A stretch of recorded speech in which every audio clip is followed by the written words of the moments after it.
सो देखिए, relationship between Quran and सुन्ना के ऊपर पूरा का पूरा 10 मार्क का सवाल आता है, ठीक है।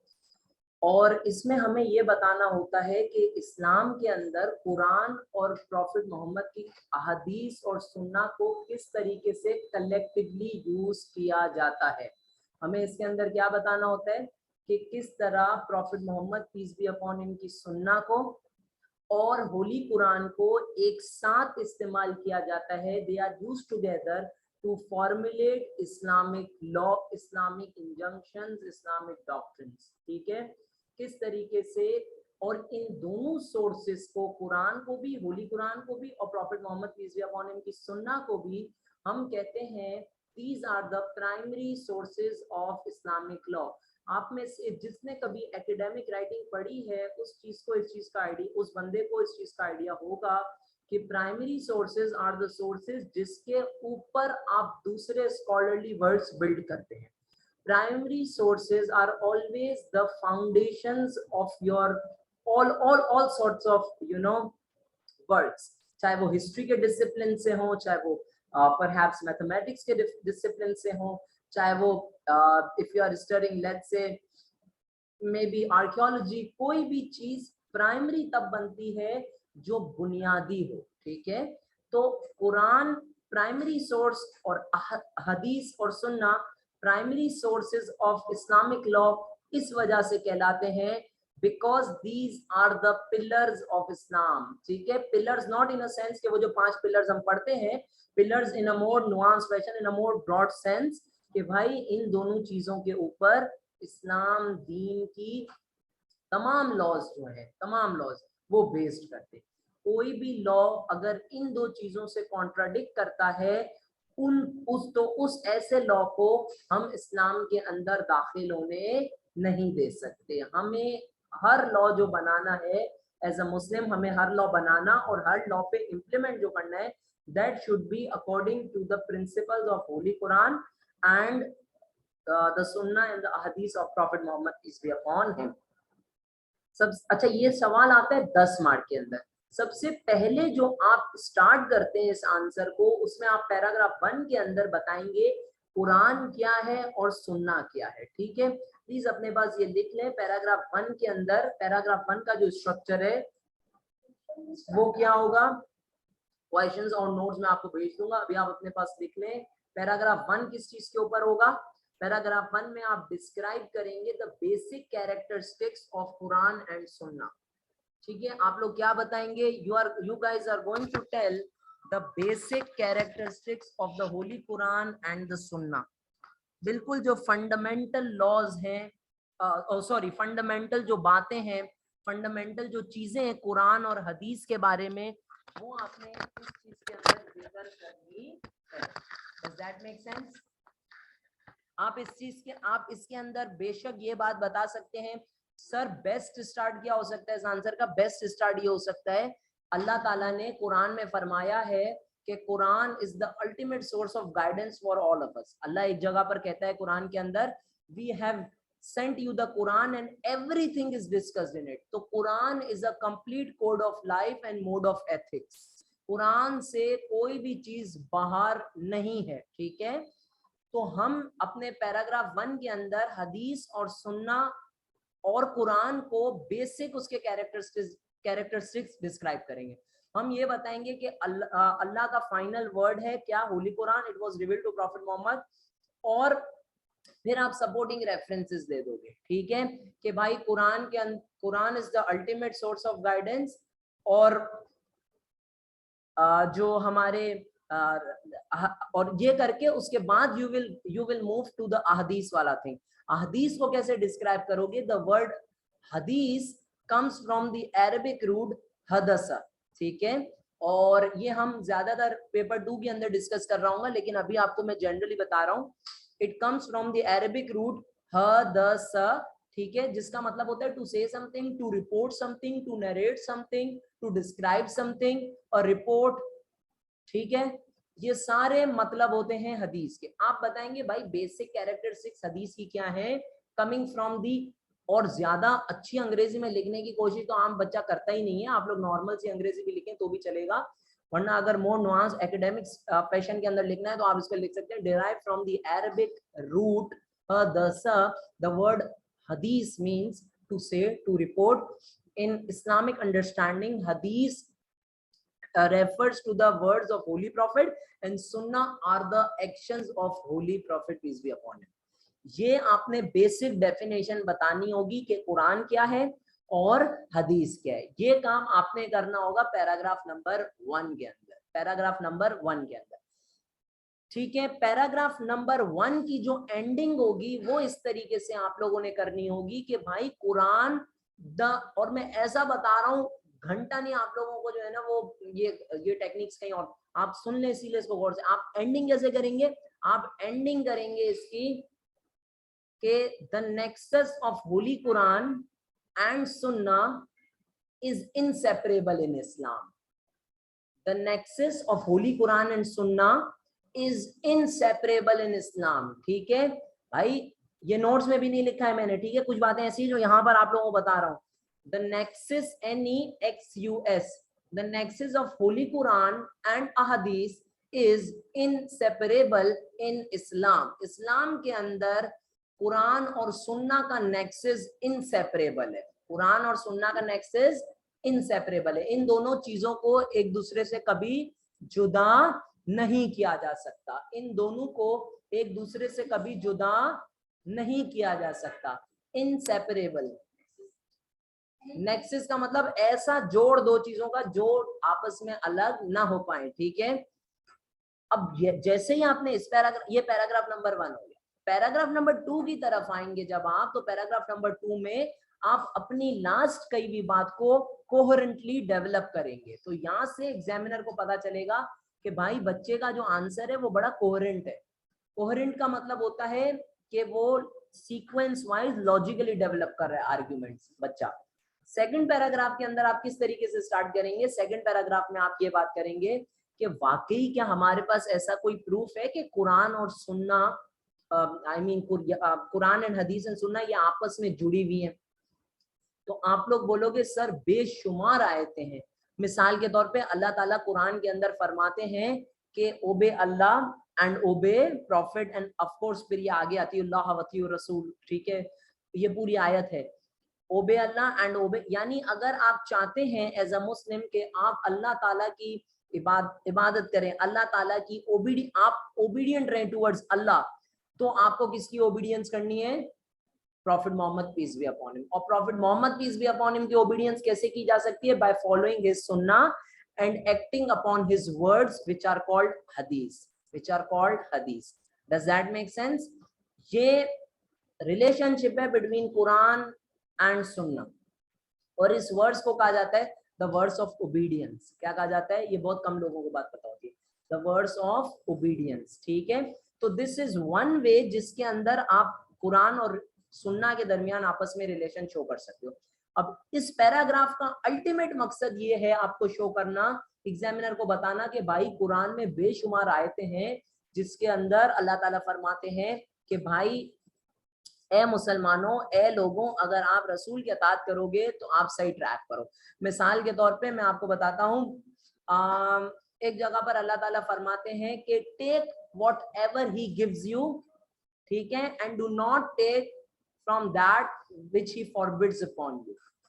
रसूल अल्लाह के लिए अल्लाह ताला कुरान में फरमाते हैं कि आप वो चीज रसूल से लें जो रसूल आपको दे रहे हैं, जिस चीज की तालीम दे रहे हैं, जो एक्शंस रसूल अल्लाह आपको सिखा रहे हैं, और वो चीज ना लें जो कि रसूल अल्लाह ने आपके लिए जो है ना वो फॉरबिडन कर दिए या मना कर दिए. और इस कॉन्टेक्स्ट के अंदर सबसे जो पावरफुल आयत बच्चा कोड कर सकता है वो ये कर सकता है, और ए स्टार वाला बच्चा ये आयत जरूर कोड करता है कुरान एंड सुन्ना के आंसर के अंदर, कि सूरह नजम के अंदर अल्लाह ताला फरमाते हैं कि रसूल जो है वो नातिक हैं, and he does not speak out of his own will, but indeed it is a revelation that he gives to you. ठीक है, अल्लाह ताला कुरान में क्या फरमाते हैं, रसूल अल्लाह अपनी तरफ से कोई भी चीज बनाकर आप लोगों की तरफ नहीं ला रहे, ये सब सिर्फ वही बोलते हैं, रसूल अल्लाह वही फरमाते हैं, वही अदा करते हैं अपने मुख मुबारक से जो कि अल्लाह ताला ने उन्हें गाइड किया होता है कि आपने करना है। अब इस पैराग्राफ के अंदर आप एग्जामिनर को कन्विंस कर रहे हो कि भाई कुरान और सुन्ना का बहुत ज्यादा आपस में डीप ताल्लुक है, और सुन्ना पे अमल करना, होली प्रॉफिट की अहदीस पे अमल करना, it is an integral part of Muslim faith. और कुरान कहता है कि जिसको अल्लाह से मोहब्बत है उसको किससे मोहब्बत होगी? रसूल अल्लाह से मोहब्बत होगी। Does that make sense? और अल्लाह ताला यहाँ तक फरमाते हैं कि जो रसूल अल्लाह कहते हैं वो चीज वो अपनी विल से नहीं कहते, it is Indeed an inspiration या रेवलेशन। तो रसूल अल्लाह का कहावा गोया ऐसा है कि वो किसकी तालीम होती है? दरअसल अल्लाह ताला की तालीम होती है। ठीक है, तो इस पैराग्राफ के अंदर हमारा मकसद ही ये है कि हमें, अच्छा मैं आपको सूरह अहज़ाब की एक बहुत ही अच्छी जो है ना, वो सूरह अहज़ाब के अंदर हमारी जंगों का भी जिक्र है। बेटा कुरान के अंदर एक बात अभी से याद कर लो, ये जिंदगी में काम आएगी अगर इस्लामियत के अंदर एज सच तुम लोगों को नहीं भी, वो है कि सूरह अनफाल और सूरह अहज़ाब, इनके अंदर हमारी शुरू की जंगों का जिक्र है। सूरह अनफाल और सूरह अहज़ाब के अंदर, ठीक है, सूरह अनफाल और सूरह अहज़ाब के अंदर हमारी शुरू की जंगों का जिक्र है। ठीक है, अच्छा मैं अचानक से मुझे ये याद आया तो मैंने ये बताया। वैसे जब हम बदर, ओहद और खंदक पढ़े होंगे उसमें भी दोबारा आऊंगा इन उसके ऊपर, और वो वाला इंटरेस्ट बहुत ज्यादा मजा भी आएगा उस वक्त। बहरहाल तो लेट अस कम बैक, हम ये कह रहे थे कि भाई कुरान तो अब मेरे सब साथ हैं। सेकंड पैराग्राफ में हमें एग्जामिनर को किस चीज के लिए राजी करना है, किस चीज के लिए मनाना है कि भाई अल्लाह ताला कहते हैं कुरान में कि रसूल अल्लाह की सुन्नत हमें माननी है। It is obligatory for us to follow, to accept the teachings, the guide of holy prophet peace be upon him. ठीक है, मिसाल के तौर पे अल्लाह ताला सूरह अहज़ाब के अंदर ये भी फरमाते हैं कि indeed prophet Muhammad peace be upon him की फॉर्म में you have an excellent example and that you should follow him. कितनी बड़ी एविडेंस है कुरान की कि अल्लाह ताला हमसे कह रहे हैं कि हमें किसकी सुन्ना पे अमल करना चाहिए? Prophet Muhammad peace be upon him. ठीक है, ये भी सूरह अहज़ाब की आयत है। ठीक है, इसी तरह अल्लाह ताला एक और भी जगह पर फरमाते हैं कुरान के अंदर कि अगर आपने मेरी, अल्लाह ताला चाहते तो ये कह सकते थे ना, अगर मेरी नाफरमानी करोगे तो आप दोज़ख में जाओगे। अल्लाह ताला पता है क्या कहते हैं? If you disobey me and my messenger, तुम हम दोनों की अगर तुमने नाफरमानी की तो आप कहां पर जाओगे? दोज़ख के अंदर जाओगे। ठीक है, डज दैट मेक सेंस? कोई इशू यहां तक? ठीक है, और हाँ महद आप कुछ पूछ रहे थे और यहाँ पर थोड़ी सी मैं एडिट, जी बेटा जी सूरह अहज़ाब की आयत बता रहा था मैं ना। हाँ, anyone who disobeys Allah and his messenger are misguided. Anyone who disobeys Allah and his messenger, anyone who disobeys Allah and his messenger are misguided, are misguided. ठीक है, are misguided। कोई मसला यहाँ तक? ठीक है, ये नोट्स वगैरह आप यहाँ पर हैं, आप लोग यहाँ से बाद में मैं आपको दे दूंगा, डोंट वरी। अभी सिर्फ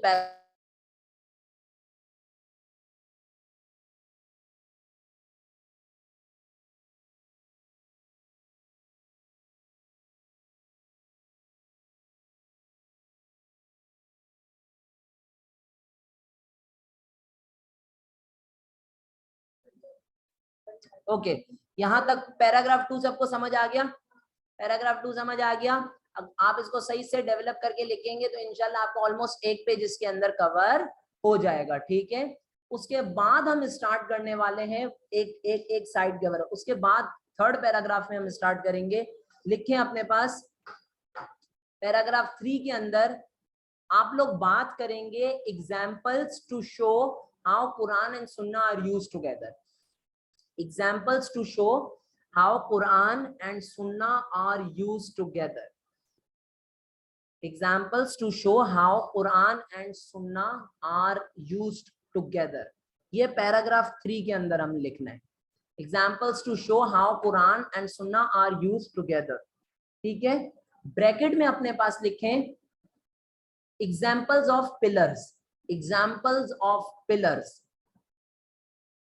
examples of pillars, examples of pillars, ठीक है। अगर हम पैराग्राफ 1 पैराग्राफ 2 में सर हमारी राइटिंग छोटी है बड़ी है पूरा हमारा एक पेज नहीं हुआ, मैंने ये जरूरी नहीं है, ठीक है, बात पूरी हुआ आपकी, ठीक है, पेज के मत जाए, ये मैट्रिक सिस्टम नहीं है, ठीक है। Examples to show how Quran and सुन्ना are used together in the context of what, in the context of pillars, ठीक है। अच्छा अब हाँ ऑफ कोर्स एग्जाम्पल्स, अब हम थर्ड पैराग्राफ के अंदर ये बताएंगे प्रैक्टिकल एग्जाम्पल्स, प्रूफ देंगे एग्जामिनर को कि हमेशा से कुरान एंड सुन्ना साथ में इस्तेमाल हुए। उसमें सबसे पहले मुझे सूरह बकरा की वो आयत याद आती है जिसके अंदर अल्लाह ताला फरमाते हैं एंड एस्टैब्लिश प्रेयर एंड पे ज़कात, और ये बच्चे का सलात व ज़कात याद होता है, ठीक है, कि सलाह और ज़कात एक साथ साथ है। अब मुझे बताएं कुरान में इस चीज का वाज़े तौर पर जिक्र है कि हमें ज़कात देनी, सॉरी नमाज पढ़नी है और ज़कात देनी है, वाज़े तौर पर कह रहे हैं अल्लाह ताला सूरह बकरा के अंदर। अच्छा just by the way on a side note, सूरह बकरा के अंदर बहुत सारी इंस्ट्रक्शंस और कमांडमेंट्स हैं, ऐसा करो ऐसा नहीं करो, चोरों के हाथ काट दो, किस कंडीशन पे काटो, बहुत सारी। सो सूरह बकरा is filled with Quranic laws, with the laws of Islam के लीगैलिटीज जिसको आप कहते हैं, ठीक है। ओके कमिंग बैक, सूरह बकरा के अंदर अल्लाह ताला क्लियर फरमाते हैं कि नमाज पढ़ें और ज़कात दें। चलें जी, अल्लाह ताला का हुक्म है, हमें मानना है, हमें पता है पिलर्स भी हैं। अब मसला ये होता है कि भाई नमाज का तरीका क्या है, ये कौन सिखाएगा? प्रॉफिट मोहम्मद की। तो कुरान कह रहे हैं नमाज पढ़ें ज़कात दें, प्रॉफिट मोहम्मद ने फरमाया pray as you see me praying. और अगर आप लोगों को अल्लाह सॉरी आप लोगों को अगर अल्लाह नेकी देवे, यार क्या नाम है उसका, पहला चैप्टर आप लोगों को अगर याद हो तो उसमें मैंने आप लोगों को बताया था सूरह फातिहा की इंपॉर्टेंस एक ये है, प्रॉफिट मोहम्मद ने फरमाया कि सूरह फातिहा के बगैर कोई भी नमाज मुकम्मल नहीं है, हो ही नहीं सकती मुकम्मल और कबूल सूरह फातिहा की तिलावत के बगैर, ठीक है। तो ये चीज क्या कुरान में मेंशन है? नहीं, कुरान तो कह रहे हैं सिर्फ नमाज पढ़ो, सलाह। अब सलाह का तरीका क्या है, प्रोसीजर, वो सुन्ना से आता है, वो प्रॉफिट मोहम्मद से आता है। प्रॉफिट मोहम्मद ने सिखाया नमाज किस तरह करो, अपने कंपेनियंस को सिखाया और बोला pray as you see me praying. और प्रॉफिट मोहम्मद ने बोला, फरमाया रसूल अल्लाह ने, आपने बोला कि कोई भी नमाज सूरह फातिहा की तिलावत के बगैर मुकम्मल नहीं हो सकती, ठीक है। No prayer is complete without the recitation of Fatiha, ठीक है। ये पिलर्स के ऊपर जो है ना वो हमारी, ये prophet Muhammad peace be upon him ने हमें समझाया, इस चीज का जिक्र किया। Does that make sense? ठीक है, तो अभी हम पैराग्राफ 3 के अंदर एग्जाम्पल्स दे रहे हैं, ठीक है, और स्पेशली रिलेटेड टू पिलर्स। इसी तरीके से मैं आपको एक और बात बताता हूं, अब कुरान डायरेक्टली कह रहे हैं नमाज पढ़ें, सलाह अदा करें और ज़कात दें। कुरान क्या कह रहे हैं, क्या दें? ज़कात दें। क्या ज़कात किस किस कंडीशंस में कैसे कैसे होती है वो कुरान ने बताया हमें? नहीं, कुरान तो एक ब्रीफ इंस्ट्रक्शन दे रहा है, command. Prophet Muhammad peace be upon him ने पूरे तरीकेकार से हमें बताया। फॉर इंस्टेंस मैं आपको बताता हूं, कोई भी प्रॉपर्टी अगर आप, जैसे मैंने फर्ज करें आप कहते हैं सर अली जान ने भाई को जो है ना वो कैंपस खोल ले, 2 कैंपस खरीदे, ठीक है, मिसाल के तौर पे। अब आप लोग कहेंगे कि भाई ये जो 2 कैंपस हैं क्या मेरी ओनरशिप को गुजरे हुए 1 साल हो गया? अगर 1 साल हो गया है ओनरशिप को तो मुझ पर ज़कात लागू है। Prophet Muhammad peace be upon him ने फरमाया कि no zakat is to be paid on a property until 1 year of ownership has passed on to you। अगर मिसाल के तौर पे महाद ने नासा खरीदा तो नासा के ऊपर जब महाद ज़कात देगा वो कब देगा? जब नासा को 1 साल ओन करेगा। वो 1 सेकंड में वहीं से ही, ठीक है। Does that make sense? ठीक है। मैं इसी तरीके से आपको एक और एग्जांपल देता हूँ। प्रॉफिट मोहम्मद ने फरमाया अगर आपके पास 5 ऊंट से कम है तो आपको ज़कात लागू। इसी तरीके से ही once said, prophet Muhammad, if someone has less than 5 उकिया of silvers, उकिया किसको कहते हैं? पाउचेस को, सिल्वर पाउचेस। किसी के पास अगर 5 से कम सिल्वर पाउचेस हैं तो उसके ऊपर भी ज़कात लागू नहीं है। मिसाल देने के लिए, तो क्या ये इतनी डिटेल्स कुरान बता रहे? नहीं, कुरान तो कह रहे सूरह बकरा के अंदर एस्टैब्लिश प्रेयर एंड पे ज़कात, नमाज अदा करें और ज़कात दें। Prophet Muhammad peace be upon him ने कुरान की इस आयत को डिटेल से समझाया। ठीक है, डज दैट मेक सेंस? और इसी की वजह से हमें हजरत आयशा की वो हदीस या सॉरी हमें हजरत आयशा से वो रिवायत याद आती है। वंस हजरत आयशा रजी अल्लाह ताला अन्हो said that the life of Prophet Muhammad peace be upon him was a practical demonstration of Holy Quran. इस बात पे आप ये पैराग्राफ एंड कर सकते हैं। इस बात के ऊपर आप ये the life of Prophet Muhammad was a practical demonstration. The life of Prophet Muhammad was a practical demonstration of the Holy Quran. Of the life of Holy Prophet was the practical demonstration. The life of Holy Prophet was the practical demonstration of the Holy Quran.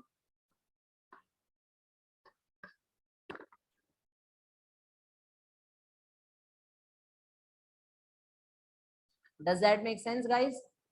कोई issue? Okay. अब depending on कि आप लोगों ने किस तरीके से जो है ना वो अपने आंसर को पैराग्राफ 3 में कंटेंट डाला है। ठीक है, अगर आप पूरी हदीस कोट करेंगे तो आपका अच्छा खासा पैराग्राफ हो जाएगा। फिर आप पैराग्राफ 4 की तरफ आए। पैराग्राफ 4, अच्छा आपने लिखा था ना पैराग्राफ 3, उसी के आगे लिख दिया पैराग्राफ 3 एंड पैराग्राफ 4। 2 पैराग्राफ्स आप लगाएंगे related to show examples of how holy Quran and सुन्ना आर यूज्ड। तो पैराग्राफ 3 एंड पैराग्राफ 4 यूं लिख दीजिएगा, स्ट्रक्चर सेम रहेगा। अब सवाल ये पैदा होता है सर पैराग्राफ 4 के अंदर क्या एग्जांपल यूज की जा सकती है? मैं आपको बताता हूँ। अल्लाह ताला कुरान में फरमाते हैं कि every Muslim who can afford, ठीक है, साहिब हैसियत हो अगर आप, तो अल्लाह ताला फरमाते हैं कुरान में यू शुड परफॉर्म हज at least once in your life. लेकिन क्या कुरान में अल्लाह ताला हज का मेथड बता रहे? नहीं बता रहे। ठीक है, तो हज का मेथड हमने कहां से सीखा? कंपेनियंस ने। किससे सीखा? Prophet Muhammad peace be upon him की सुन्ना से।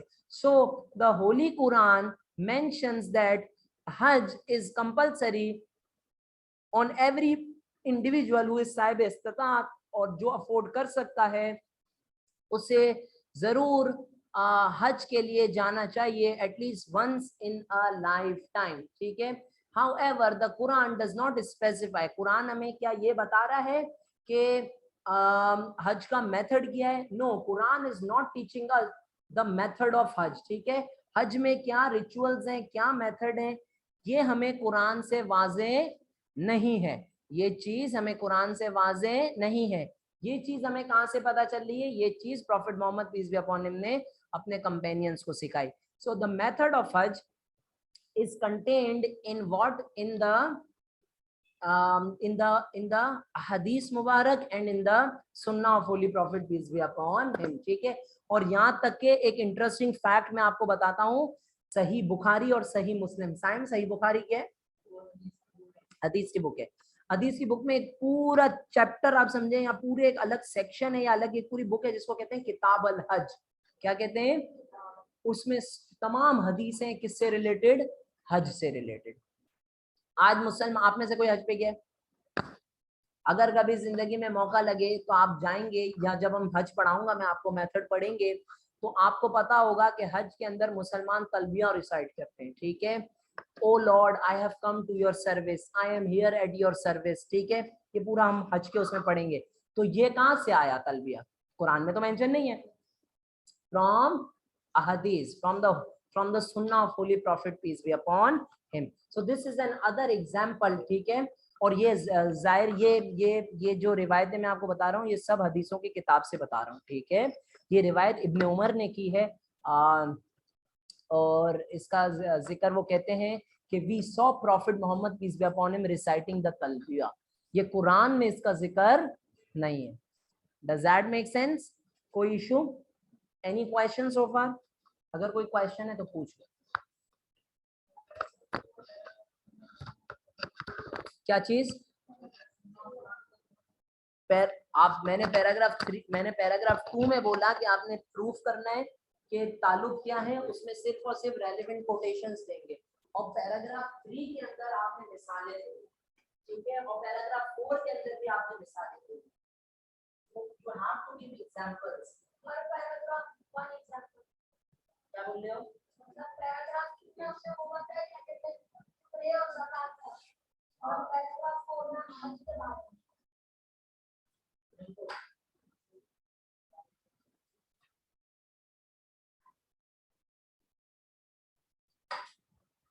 ठीक है ना, आप लोगों ने बिल्कुल यही करना है, ठीक है। किताब अल हज सही बुखारी के अंदर किताब है और इब्न उमर से रिवायत है we saw prophet Muhammad peace be upon him reciting the तलबिया, ठीक है। अच्छा, अब ये हो गए हमारे कितने पैराग्राफ? ये हमारे 4 पैराग्राफ हो गए, ठीक है। अब आगे चले, देखिए अपने पास पैराग्राफ नंबर 5, पैराग्राफ नंबर 5, ठीक है। Paragraph number 5,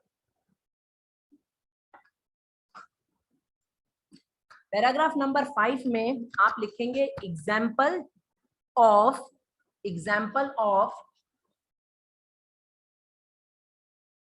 daily life rulings, example of daily life rulings.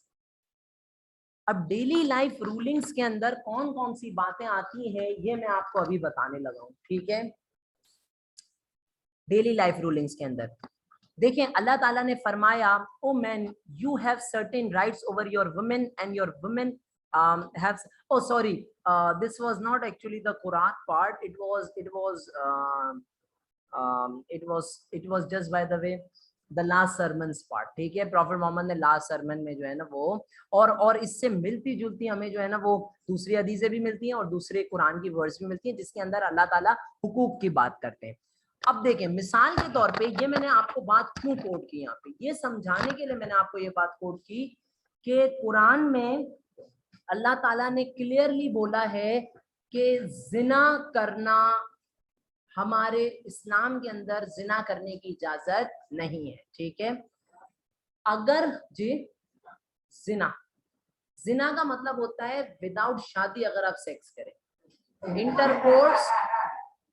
यार आप में और जानवर में ना मुझे लगता है कोई फर्क नहीं है। आप लोगों का जो है ना वो मुझे इसमें हंसने का तो कुछ भी नहीं है, ठीक है ना। और आपको तो मैं अगर कोई कमेंट दूंगा ना, देखा कमेंट से पहले ही शर्मा गया ये। अच्छा अब सुने, अगर शादी से पहले अगर आप लोग वो करते हैं, मिसाल के तौर पे इंटरकोर्स करते हैं, तो दैट इज कॉल्ड जिना। अच्छा जिना का बहुत डीप मीनिंग्स है भाई, वो लोग अपनी पूरी की पूरी पीएचडीज करते हैं कि इस्लाम के अंदर जिना का तस्वुर क्या रहा है अलग अलग टाइम पीरियड्स के अंदर, ठीक है। और आप लोगों को इस चीज का इल्म नहीं है। और शादी अगर आपकी हो चुकी है उसके बाद अगर आप आउट ऑफ वेडलॉक भी इंटरकोर्स करते हैं, अगर मैं शादीशुदा हूं और आउट ऑफ वेडलॉक भी अगर किसी ने इंटरकोर्स किया है उसको भी कहते हैं जिना। आसान जबान में सर बताएं तो आसान जबान के अंदर ये है कि निकाह किए बगैर आपने अगर इंटरकोर्स किया किसी से तो वो क्या हो जाएगा? जिना हो जाएगा। तो यहाँ तक जी बेटा इट्स अ सिन, ठीक है, गुनाह है। जिना की इजाजत हमारे इस्लाम के अंदर नहीं है। कुरान के अंदर अल्लाह ताला फरमाते हैं the man and the women who commit जिना, अगर कोई ऐसे अशखास यानी कि जो लोग हैं, शख्स है अगर ऐसा कोई जिसने जिना किया है, खा वो मर्द हो खा वो औरत हो, अल्लाह ताला क्या फरमाते हैं उसको क्या सजा दी जानी चाहिए? अल्लाह ताला फरमाते हैं कि ऐसे लोगों को 100 कोड़े मारने चाहिए, flogs, stripes. Does that make sense? आप एक कोड़ा खाएंगे ना, आपकी हालत बुरी हो जाएगी कमर पे, फिर आप पूरी जिंदगी वो जो ऐसे बेचारी छोटे से जो नहीं, जो आंटियां, हम जब बूढ़े हो जाते हैं तो कैसे चलता है ना इंसान, वैसे चलेंगे। लाइफ तो आप सब हजार हजार कोड़े के हैं कि ऐसे यार पढ़ते नहीं है, टाइम वेस्ट करते हैं, ठीक है। लेकिन अल्लाह ताला कुरान में क्या फरमा रहे हैं कि 100, ठीक है, लैशेस, स्ट्राइप्स, 100 किसको बोलते हैं भाई? आप एक 10 नहीं बर्दाश्त कर सकते भाई, 10 तो बहुत है, 2 बर्दाश्त नहीं कर सकते। पाकिस्तान स्टडीज के अंदर हिस्ट्री में पढ़ाऊंगा कि जियाउल हक के टाइम पे भी ये सजा आई थी और कितने लोगों को वो किया गया था। बहरहाल, अब coming back to our discussion, अब देखें कुरान क्या कह रहा है। कुरान ने सजा सुना दी। कुरान ने सजा कि मैन और वुमेन जिसने जिना किया उसको कितने 100 लैशेस। सुनिएगा आप जरा, अब फर्ज करें क्या 90 साल का अगर मर्द है तो क्या वो, या 90 साल की अगर कोई खातून है तो क्या वो 100 कोड़े बर्दाश्त कर सकती हैं, 100 लैशेस बर्दाश्त कर सकती हैं, स्ट्राइक्स? नहीं कर सकती। तो रसूल अल्लाह ने फरमाया कि इस आयत की एक एडिशनल इलेबरेशन भी है, और वो एडिशनल इलेबरेशन रसूल अल्लाह ने करके दिखाई। रसूल अल्लाह ने शादीशुदा जो मैन और वुमेन है वो अगर जिना करते उनको रसूल अल्लाह ने स्टोन किया। क्या किया? स्टोन किया। Does that make sense? Quran क्या कह रहा है? क्या मारो? 100 कोड़े मारो, लैशेस मारो 100। लेकिन रसूल अल्लाह ने एक एक्सेप्शन क्रिएट की। रसूल अल्लाह ने उस चीज को कॉन्टेक्चुअलाइज किया, ठीक है, कि नहीं अगर शादीशुदा है तो उनको ये नहीं, शादीशुदा होंगे तो क्या होगा? शादीशुदा होंगे तो क्या होगा बेटा? स्टोनिंग, ठीक है, पथराव। एक और मैं आपको बात बता दूं यहाँ पर, अभी थोड़ी देर में आपको इस चीज का आइडिया हो जाएगा कि बाज औकात हमारे दिमागों में चल रहा होता है, ये चीज सवाल खड़ा हो रहा होता है हमारे सरों के अंदर कि रसूल अल्लाह ने तो स्टोनिंग करवाई और कुरान कह रहा है 100 लैशेस, तो क्या ये बातें कॉन्ट्राडिक्टरी नहीं है, आपस में क्लैश नहीं कर रही? भाई कुरान में है जिसने जिना किया, मिसाल के तौर पे मैं आपके सामने आयत रीड करता हूँ एग्जैक्ट। अल्लाह ताला फरमाते हैं कुरान के अंदर, the women and the man guilty of Jinnah flog each of them with 100 stripes. Clear कह रहे हैं, सूरह नूर की आयत है, क्लियर आयत। लेकिन रसूल अल्लाह ने क्या किया? अगर कोई मैन और वुमेन शादीशुदा है तो उसको, तो क्या रसूल अल्लाह ने नाउजुबिल्लाह कुरान की नाफरमानी की? नहीं। नाफरमानी की? नहीं। उसको कॉन्टेक्चुअलाइज किया, समझाया। रसूल अल्लाह की जो सुन्ना है, जस्ट बाय द वे, जब तफसीर होता था सिलेबस का पार्ट तफसीर अल कुरान, तो हम पढ़ाते थे कि कौन मुफस्सिर बन सकता है, तफसीर क्या होती है। उसके अंदर मैं हमेशा ही बच्चों को बात लिखवाता था कि जो रसूल अल्लाह की हदीस है और सुन्ना है, दोज एक्चुअली आर द तफसीर Akbar of the holy Quran.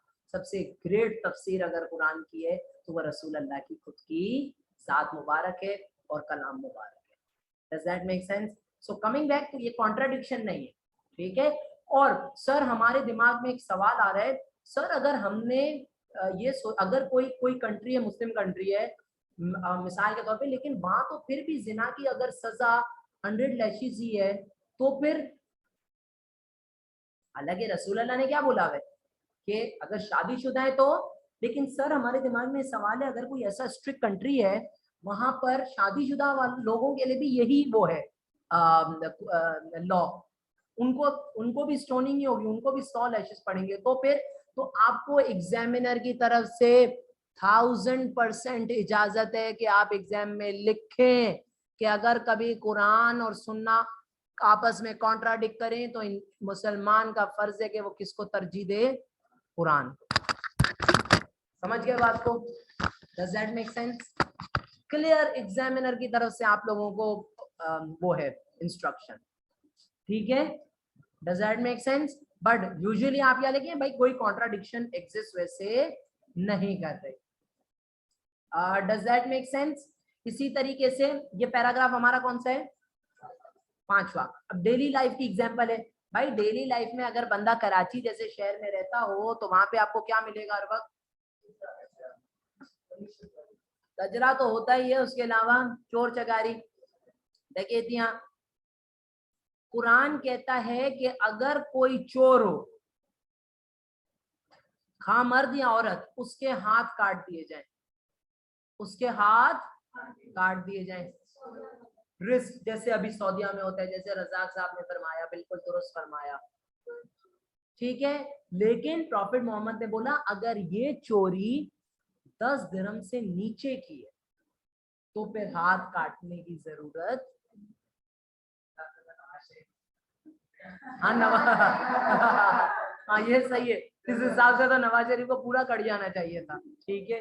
Does that make sense? कोई मसला यहाँ तक, कोई इशू? तो देखें ये दो एग्जांपल्स इस पैराग्राफ के अंदर आएंगे, तो आप अपने पास लिख लीजिए एनी 2 to 3 एग्जांपल्स, ठीक है, एनी 2 to 3 एग्जांपल्स। एक और एग्जांपल मैं आपको सुना देता हूँ, इसी किस्म की एग्जांपल्स आपको नोट्स में से मिल जाएंगी, बस आपने ये याद करना है पैराग्राफ में कितनी एग्जांपल्स। अगर शॉर्ट में लिखते हैं तो 3 लाइनों में एक आएगी तो आप लिख दीजिएगा, ठीक है। 4 लिखेंगे, हम क्वेश्चन भी प्रैक्टिस इसके मैं बाद में भी करवाऊंगा, अभी सिर्फ पैराग्राफिंग सीख लें, ठीक है, फ्रेमवर्क सीख लें जी। आएगा ना, अभी आपके पास नजर आएगा। अभी मैंने क्या फरमाया कि लाइनों पर मत जाएं, कंटेंट बाद पूरा करें, ठीक है। इस ये मत फिक्र करें कि हमारी कितनी लाइनें होती है, ठीक है।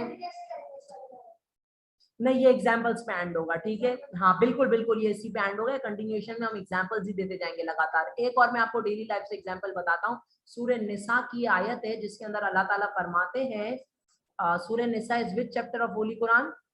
4। सूरह निसा के अंदर ये याद कर लो, छोटी बेटा उस दिन भी आपको मैंने समझाया था, NIS से लिखो, NISA से लिखो, NI सेम चीज है भाई, ठीक है, NISAH कर दो, सेम चीज है, समझ आ गया स्पेलिंग का, ठीक है। अब मेरी बात सुने, एक और एग्जांपल कुरान के अंदर सूरह निसा के अंदर अल्लाह ताला फरमाते हैं कि आप अपनी माओ से शादी नहीं कर सकते, आप अपनी बेटियों से शादी नहीं कर सकते। अल्लाह ताला की कुरान की आयत है, इस आयत को सुनिएगा, forbidden to you are your mothers, daughters, paternal and maternal aunt, niece, foster mothers and sisters, mother-in-law and stepdaughter। ये आपको क्या लगता है किसकी तरफ इशारा है? मर्दों की तरफ अल्लाह ताला फरमा रहे हैं या औरतों? मर्दों की तरफ।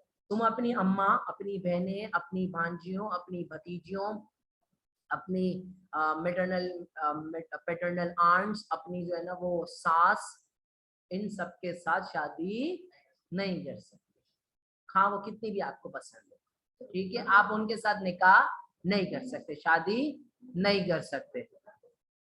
Does that make sense? क्या कह रहे हैं?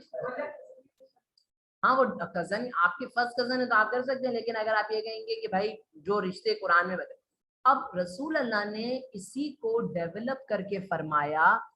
देखें ये मर्द की तरफ इशारा है, तो अब सवाल ये पैदा होता है कि औरतों के लिए क्या है भाई? तो रसूल अल्लाह ने हमें ये क्लियर इंस्ट्रक्शन दी कि अगर मिसाल के तौर पे महद है, या मिसाल के तौर पे 2 बहनें आपस में, अगर एक बहन ने किसी से शादी, सुन लें अब जरा इधर, अगर एक बहन ने किसी दूसरे मर्द से शादी की है तो जो दूसरी बहन है वो उस मर्द से शादी नहीं कर सकती। Does that make sense? इसकी इसकी हदीस है no women can be married to a man, कोई भी औरत एक ऐसे मर्द से शादी नहीं कर सकती who is already married to her sister, ठीक है। Does that make sense? तो ये यानी आप अपनी साली से शादी नहीं कर सकते। तो आप ये जो सुनते हैं ना साली आदि घर वाली, तो ये जो है ना वो बंद करते हैं, ये वो, ठीक है, वेरी लेम। कोई मसला यहाँ तक? कोई मसला? और इसके अलावा बेशुमार एग्जाम, ये हमारा कौन से पैराग्राफ कंप्लीट हो गया? Paragraph number 5। Does that make sense? ठीक है, इसी तरह आप पैराग्राफ नंबर 6 के अंदर और एग्जांपल्स लिख लें अपने पास। Paragraph number 6 any 2 more examples, ठीक है, paragraph number 6 any 2 more examples, paragraph number 6 any 2 more examples, ठीक है। अब थोड़ा सा है ना डाइवर्सिफाई करते हैं अपने इनहेरिटेंस के ऊपर आ जाए, ठीक है, आप पैराग्राफ नंबर 6 के अंदर इनहेरिटेंस की एक हदीस कोट कर सकते हैं। ठीक है, कि कुरान में अल्लाह ताला ने फरमाया है कि जो जायदाद होती है उसमें 2 बेटियों को आप जितना दोगे उतना एक बेटे को दोगे। यानी अगर मेरे पास मिसाल के तौर पे 12 रुपीज है तो 6 रुपीज बेटे का, 3 रुपीज एक बेटी का और 3 रुपीज दूसरी बेटी का। कोई मसला? लेकिन कुरान जी बेटे का, लेकिन कुरान के अंदर कहीं पर भी, मिसाल के तौर पे मैं आपको एक एग्जांपल देता हूँ, किसी ने अगर क्रिश्चियन वाइफ से शादी, चले वो तो मुसलमान हो गई, अब उस कपल को ना बच्चा नहीं है, ठीक है, वो चाइल्डलेस है, तो मुझे एक बात बताएं, अगर वो कपल अपने बाद अपनी प्रॉपर्टी, अब वो जो लड़की है ना क्रिश्चियन, वो तो मुसलमान बन गई है, लेकिन उसके जो घर वाले हैं वो लड़के के घर वाले भी नहीं है, ही वाज एन ऑर्फन। अब जो कपल की प्रॉपर्टी है वो किसको मिलेगी? डेफिनेटली किसको मिलेगी बेटा? लड़की के एग्जैक्टली बाप या भाई या जो भी, लड़की की फैमिली। लेकिन लड़की की फैमिली तो क्रिश्चियन है, लड़की खुद मुसलमान हो गई है, उसकी फैमिली क्रिश्चियन है, इसके ऊपर कुरान खामोश है, साकिन है, मतलब साइलेंट है। कुरान में इस चीज का तो जिक्र है कि बेटा बेटी में कितना करो, लेकिन कुरान से जब आप ये पूछेंगे, ये पढ़ने की ट्राई करेंगे कुरान में कि यार अगर कोई हमारा बिलफर्ज नॉन मुस्लिम रिलेटिव है तो उसको क्या हम इनहेरिटेंस में कोई पार्ट दे सकते हैं वेल्थ का? तो इस पे कुरान कोई जवाब, प्रॉफिट मोहम्मद ने इसका जवाब दे दिया। तो when there are gaps in the Quran, कुरान में हिंट्स हैं, साइंस हैं, अल्लाह कह रहे हैं साइंस दिए मैंने, उसकी इलेबोरेशन प्रॉफिट मोहम्मद ने फरमाई। प्रॉफिट मोहम्मद फरमाते हैं कि आप किसी इनहेरिटेंस में किसी भी नॉन मुस्लिम को एक मुस्लिम की विरासत जायदाद नहीं दी जा सकती, और एक मुसलमान को किसी नॉन मुस्लिम की विरासत में जायदाद नहीं। जस्ट दैट जी बेटा, इनहेरिटेंस का मतलब होता है कि आपके आबा अजदाद की जायदाद आपको मिली। समझ आ गई? Are we all on the same page? तो ये इनहेरिटेंस की बात है, ठीक है। इसी तरीके से कुरान के अंदर अल्कोहल का क्लियर जिक्र है, सूरह मायदा। मायदा किसको कहते हैं?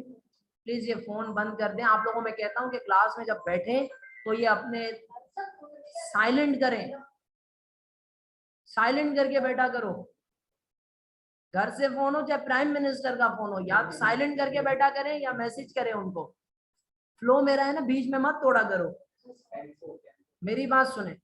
अब सूरह मायदा का मतलब होता है टेबल स्प्रेड। मायदा का क्या मतलब होता है? Table spread. क्या आप खा सकते हो क्या नहीं, हलाल हराम, ये आप एग्जांपल इसमें देंगे। एक आप इंटॉक्सिकेंट्स, सॉरी एक आप इनहेरिटेंस वाली दे दीजिए और एक हलाल हराम वाली दे दीजिए। हलाल हराम के अंदर अल्लाह कुरान में सूरह मायदा के अंदर क्लियर ये आयत है कि अल्कोहल का यूज इस्लाम के अंदर हराम है, अल्कोहल का यूज इस्लाम के अंदर हराम है, लेकिन उसकी कोई सजा नहीं दी, सजा नहीं बताई अल्लाह ने। तो प्रॉफिट मोहम्मद क्या किया करते थे? प्रॉफिट मोहम्मद जो है, अगर कोई ड्रंकन पर्सन होता था, ये सही बुखारी के अंदर रिवायत है, and I quote for you, the prophet beat और drunk with palm leaf stalks and shoes. जिस तरह नहीं गन्ना होता है, गन्ना, ठीक है, उसके स्टॉक्स होते हैं ना बड़े बड़े, उससे प्रॉफिट मोहम्मद से रिपोर्ट है कि प्रॉफिट मोहम्मद एक अगर कोई अल्कोहलिक पर्सन आ जाता था उसको उससे बीट किया करते जी। Palm stalks, yes, palm stalks, हाँ, पाम दरख्त है, ठीक है, उसकी जो छाल होती है या उसकी लकड़ी होती है उससे, ठीक है। और छाल बेटा ऐसी कस की लगती है ना, हाँ, आपको लग रहा है कि छाल तो ऐसे है, जब आप उसको दूर से खींच के लगाते हैं ना तो आपके, हाँ लगता है, exactly. Are we all on the same page? कोई इशू? तो इसके साथ आपके मुकम्मल इंशाल्लाह तौर पर कोड हो जाएंगे, और आप आखिरी जुमले में लिख देंगे कि hence in these different ways, आप जो है ना वो कुरान और सुन्ना को साथ में इस्तेमाल करते हैं to formulate the Quranic law. Does that make sense? और इसके अंदर डायलॉग वगैरह आप अपनी तरफ से एडिशंस ये भी कर सकते हैं पैराग्राफ 1 के अंदर, जैसे आपने बताया कि भाई बहुत सारी चीजें कुरान में मिसिंग है, तो आप उसके अंदर, लेकिन very brief, we have to move very very systematic. Does that make sense? Paragraphing मैंने आपको बताई, कंटेंट समझा दिया, कंटेंट आपको लिखना क्या है, पेस्ट कैसे करना है बेशक अपने वर्ड्स में लिखें, लेकिन आइडिया आपको नोट्स में से मिल जाएगा। ठीक है गाइस, इसमें कोई क्वेश्चन है तो आप पूछ लें, अदरवाइज नहीं क्लियर है। वो वाली बता देता हूँ कौन सी वाली लाइन, वो कंक्लूडिंग लाइन में आप ये लिखेंगे कि in these different ways both Quran and सुन्नाह आर यूज्ड, किस तरीके से इस्तेमाल, और भी बहुत सारी एंडिंग्स हो सकती हैं इसकी। ठीक है, ये तो एक रफ से मैंने आपको आइडिया दिया कि आंसर का एंडिंग आप कैसे करें। ठीक है, बहुत सारी एंडिंग्स में बहुत सारे बच्चे ऐसे, मैं आपको अभी 8 मार्क का आंसर भी शो करता हूँ जिसके अंदर 8 मिले, एग्जामिनर ने 8 मार्क्स दिए 10 में से, जिसके अंदर जो है ना वो नहीं हुआ है, सिर्फ और सिर्फ वो मिले हैं, क्या नाम है, नहीं उसने वो नहीं किया है, कोई कंक्लूजन नहीं लिखा है, बस वो एग्जांपल पे एंड किया है। ठीक है, विल डिस्कस दैट।